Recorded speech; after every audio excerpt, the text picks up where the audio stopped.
بھارتی قیادت کے غیر ذمہ دارانہ بیانات خطے کے امن کے لیے خطرہ بن گئے ہیں: تسنیم اسلم۔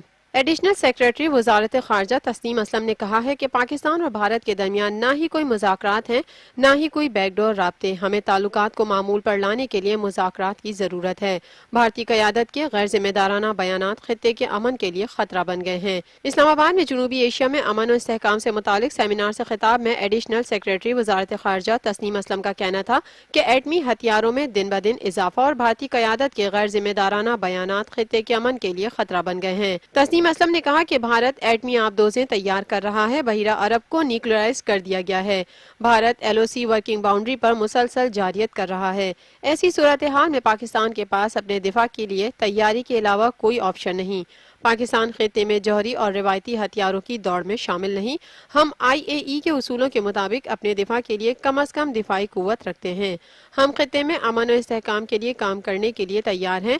پاکستان ایٹمی عدم پھیلاؤ کا حامی اور قوانین کا پابند ملک ہے۔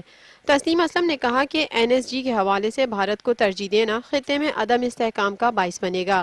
اب این ایس جی ممالک کو فیصلہ کرنا ہوگا۔ بھارت کو ترجیح دینے سے این ایس جی کی ساکھ متاثر ہوگی۔ پاکستان تکنیکی اور قانونی اعتبار سے این ایس جی کی رکنیت کا مستحق ہے۔ ایڈیشنل سیکریٹری وزارت خارجہ تسنیم اسلم کا کہنا تھا کہ پاکستان بھارت کے ساتھ تنازعات کے حل کے لیے مذاکرات کرنے کو تیار ہے۔ بھارت میں شائنگ انڈیا کے دعووں کے باوجود خطے میں غربت سے نیچے رہنے والوں کی ایک بڑی تعداد رہتی ہے۔ خطے سے غربت کے خاتمے کے لیے دونوں ممالک کے تعلقات کو معمول پر لانا ہوگا۔ بھارت ہم پر غیر ریاستی دہشت گردی کا الزام تو لگاتا ہے، تاہم ہم بھارتی ریاست دہشت گردی کا شکار ہیں۔ ہمارے پاس بھارت کی پاکستان میں مداخلت کے ثبوت موجود ہیں۔ بھارت راہ کے ذریعے پاکستان میں دہشت گردی کروا رہا ہے۔ بدقسمتی سے بھارت اور پاکستان کے تعلقات ماضی کی جانب رواں ہیں۔ بھارت کی جانب سے جارحانہ بیانات اور سرجیکل اسٹرائکس کے دعوے اشتعال انگیز ہیں۔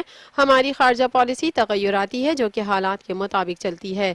خارجہ پالیسی ریاستی اور ملکی مفادات کے تابع ہوتی ہے، جس میں تمام حالات کو ساتھ لے کر چلنا ہوتا ہے۔